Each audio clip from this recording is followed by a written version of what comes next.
car that I was driving rolled over and the roof crashed. And here in this picture, I'm still crushed in the driver's seat. Well, if you don't want this to happen to you, drive Volvo. So the injury that I sustained is called SCI. It's not science citation. Spinal cord injury. And the operation that I received is called neck fusion. Basically, they had to put together two parts of my neck. And even though it was mechanically joined, the nerve system, spinal cord, was completely damaged, and I became completely paralyzed neck down. Many people ask me, why I have not been suicidal or had any depression. Well, to me, I find it amazing that despite losing hands and arms, there are so many things you can still do. And I'm amazed every day about the things that I can do.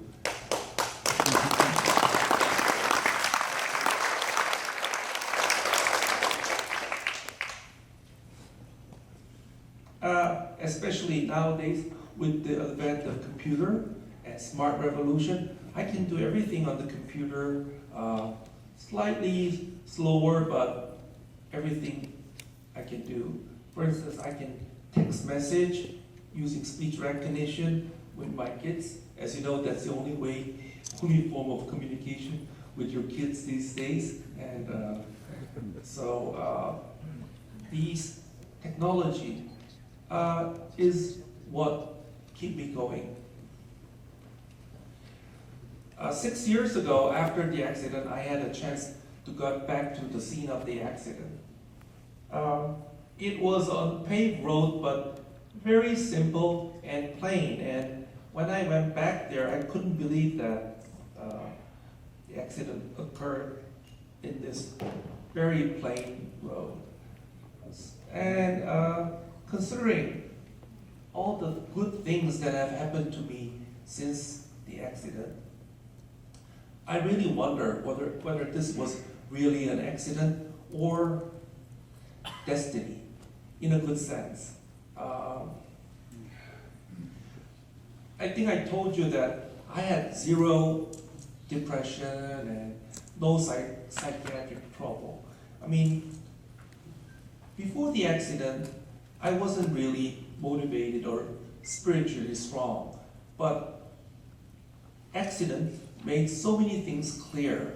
And sometimes reporters ask my friends from high school whether I was like this always. And one of my friends said, no, I think he hurt his head where he had this, he hurt the dark side of his brain.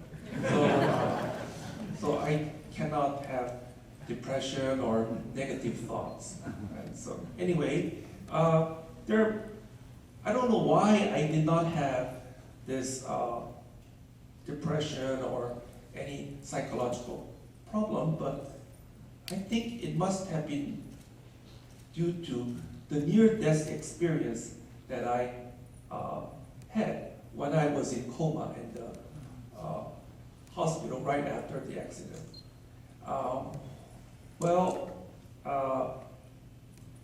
It's very difficult to describe. I usually call it a dream, but I mean, I know what dreams are like, and this was so vivid and clear. And once you see yourself dying or about to die, that is the most educational experience in your life.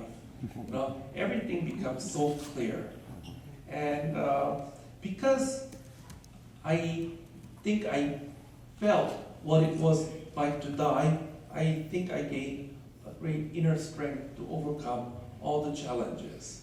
And also, before the accident, like everybody, many people here, I was just interested in my science and trying to do my work and climb up the ladder step by step. But the near-death experience brought me what I call an increased bandwidth of thinking. So these days, I have great difficulty trying to stay on my science as I wander around reading various books and try to find out the purpose of the new life that I gained. And of course, this has been very productive part of my life.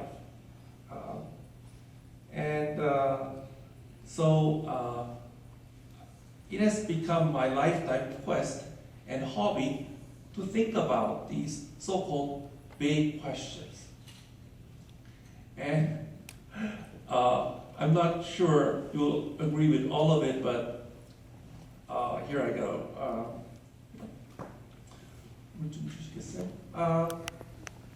I wasn't the only one. I wasn't the first one, obviously, to have this near-death experience and renewed life. It turns out, 450 years ago, French writer and philosopher Montaigne had a very similar near-death experience. This is written in a recent book by Sarah Bakewell, who wrote about Montaigne and entitled How to Live.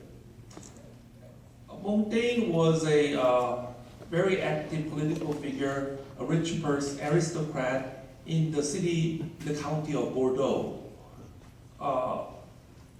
And suddenly, on one day at age 37, he fell from a horse and he was struck by the following horse and he went into coma. As a young person, Montaigne wondered personally about death. He was really curious about death, and he wanted to learn about death. This was his obsession.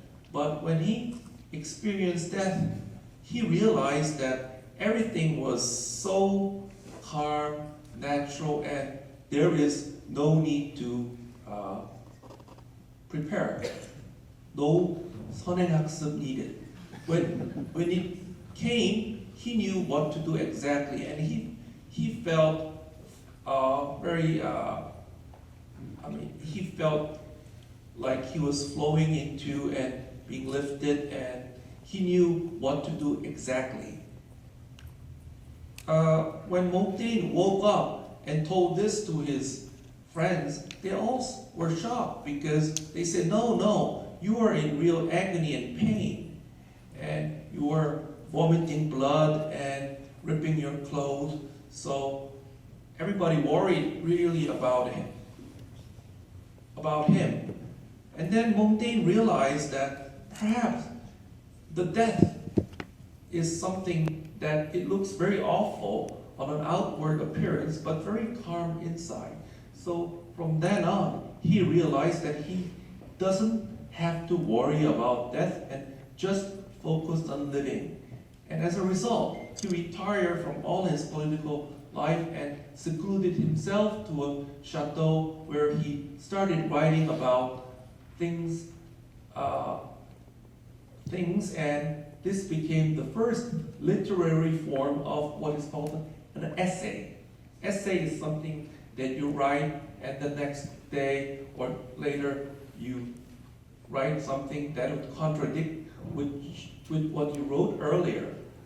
But this was a new form of literary because prior to this essay, when you wrote something, everybody wrote for a purpose. There was an objective why you were writing a document. So essay, some people say the present form of essay is the Facebook. So, I could have become a literary figure, but I decided that, for me, I should take another path and I should continue my path as a scientist. So when I was stuck with these new challenges and new questions, I could have easily found meaning in belief. But to me, believing was too easy, perhaps too easy. And trying to understand was what was really difficult. Because as a scientist, we are trained to do critical thinking and problem solving. So I decided not to embark on belief, but take this path of trying to understand based on what we know and what is being discovered every day in various fields of science, trying to synthesize what I know, what I can know, and how far this path could take me into the real answer, which I'm sure I did not expect to reach and have not. I think similar spirit was conveyed by Carl Sagan when he said, I don't want to believe, I want to know. So this has been my path. Perhaps I will start believing, but right now I wanted to see how far I can go with just using the basic principle, first principle, to see whether I can reach a meaningful solution of why one has to live and what living means. I quickly found that, I first started reading a lot of philosophy and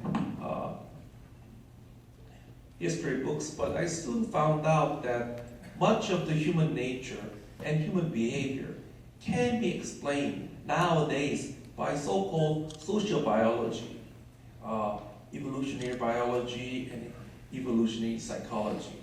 Well, there are many human behaviors, but the easiest is sex. All the behavior regarding sex can be, in my view, satisfactorily explained in terms of social biology.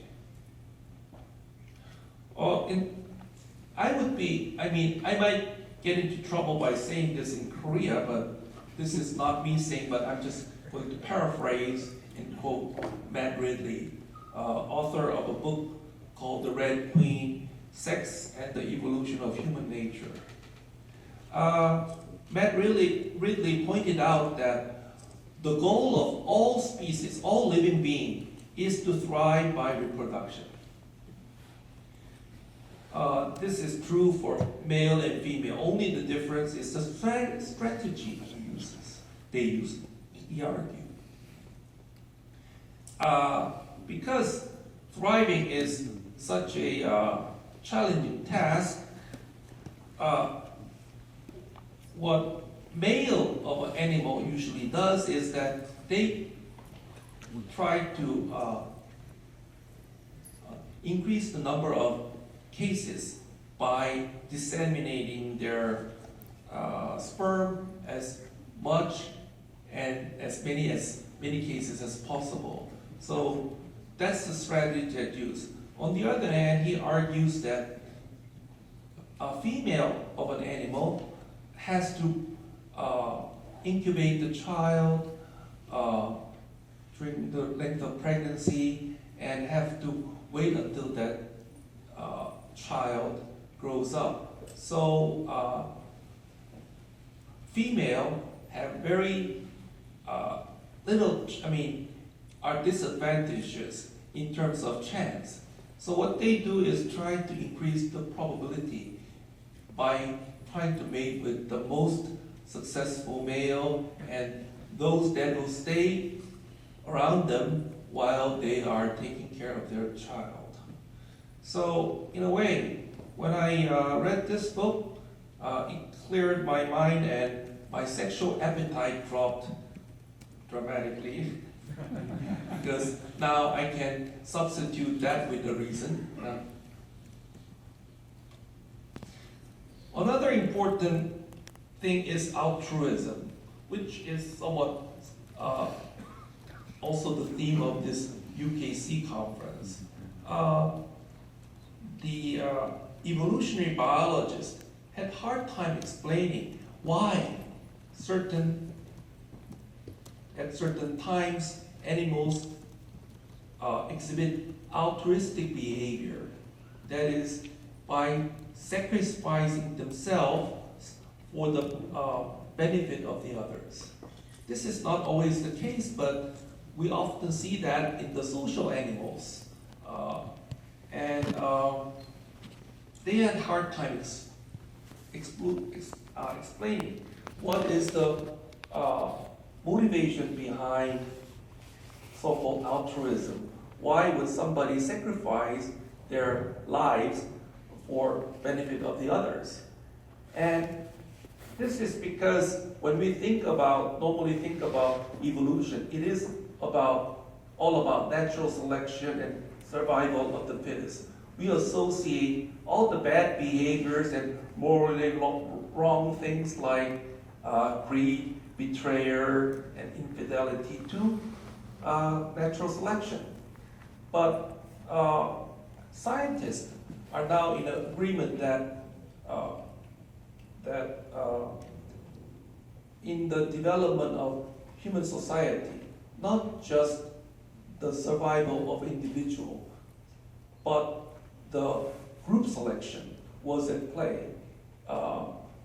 So by sacrificing oneself in the benefit of the group, that group had an advantage over the other group that did not. So this group selection is a very common and important characteristics of social animal, including human and other animal species. And according to Ed O. Wilson, a biologist at Harvard, he thinks because human Homo sapiens did this very well that they became the conqueror of the earth today. Because we could have easily been wiped out because the population of Homo sapiens was too few. But because we did group selection very well, that this game of group selection, that is why we have been so successful. The downside of group selection is that it becomes the matter of us against them, and it has led to many tribal religion, and as you know, even in modern days, we have not overcome this downside. One of the books that I read interestingly is something called The Denial of Death by Ernest Becker, which was awarded Pulitzer Prize in 1974, and this year, unfortunately, the author died of cancer. According to this book, The Denial of Death, Ernest Becker argues that we humans are the only species of animal that knows that it is going to die someday. And the knowledge of death makes us anxious and nervous. And we cannot function when we think about death. And that's why our whole history of human race can be explained by this attempt, this effort to forget that we're going to die. And earlier, many people relied on religion, but with the advance of science, it was not possible the explanation given by religion was not enough, so we invented so-called culture. And many people start thinking that if you become famous or successful, that you might live forever. But he argues that, let's get real, death of a human or a animal killed in a highway is same. So this is a ultimate irony, absurdity of human existence. In my view, there are two important aspects of our existence which we are trying to explain but still have not been quite successful. One is the beginning of self-replicating life. How did life begin and what is life? The second is, how did human consciousness develop? Well, if you get into the first problem, life is different from other inanimate material.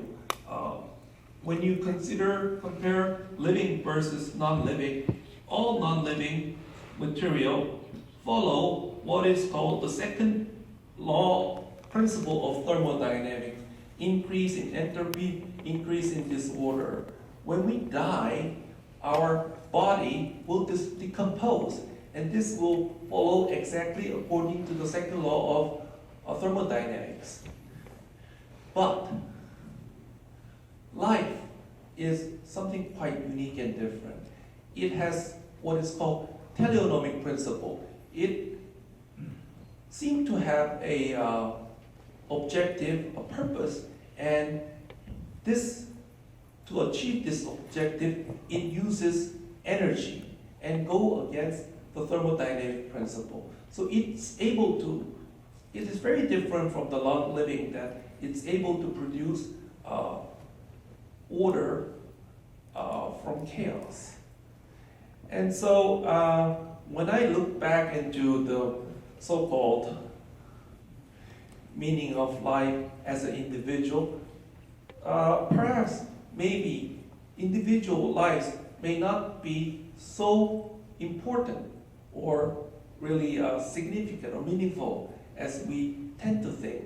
We are in an illusion that is important, but the real importance may be this teleonomic principle, that if you look at a cell, a single cell with organelles exhibit teleonomic principle, and those cells that exhibit teleonomic principle collectively as an organ exhibit teleonomic principle, and organs collectively exhibit teleonomic principle as an individual species. So this teleonomic principle, this difference between life and matter exists throughout all aspects of biology, life. So what would our teleonomic principle be? I think it may not be the survival and the welfare and thriving of individual. Maybe the real purpose of life is to thrive and prosper as a whole, as a humanity. So I think this is a temporary answer that I reached, and so even though our lives are important, we value it, but in the background, the deep law of nature is governed by, I think, this greater direction.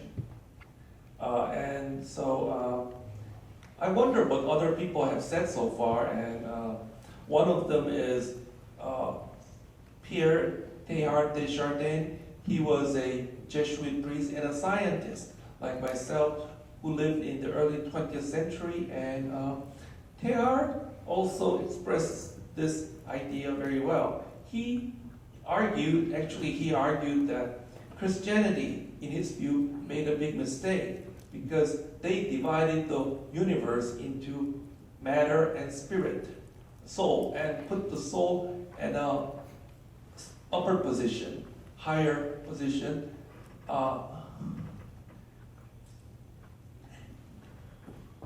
They assumed that science would not catch up. So, in his view, if there is a God, he thinks the God would be a unity of soul and matter.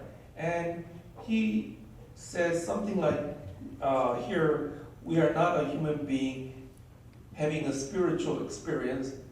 We are perhaps a spiritual being, eternal being, trying to have a human experience.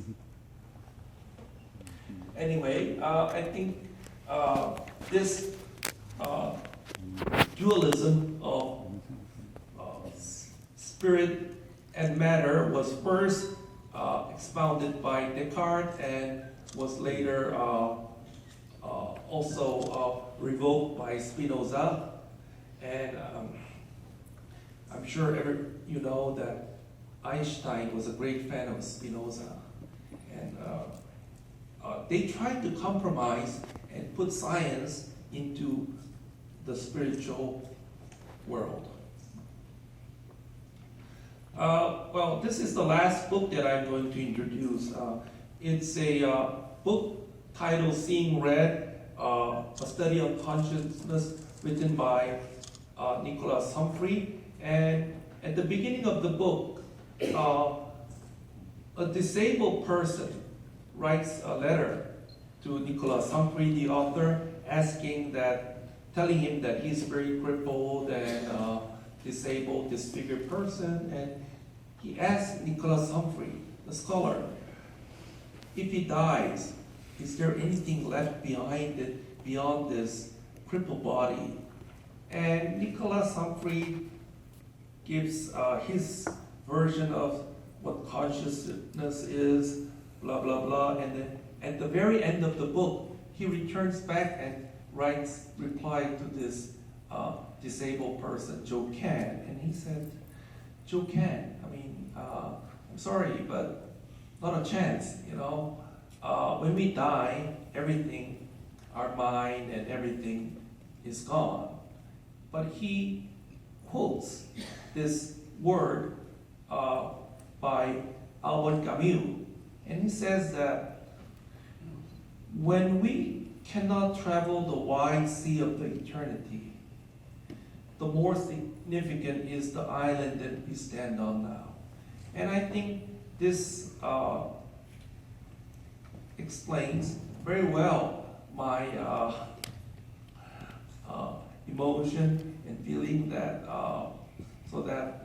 in short, I think at the moment this is where I reached throughout my search. And so if you are able to invite me again several years later, maybe I will have a more updated version. Finally, a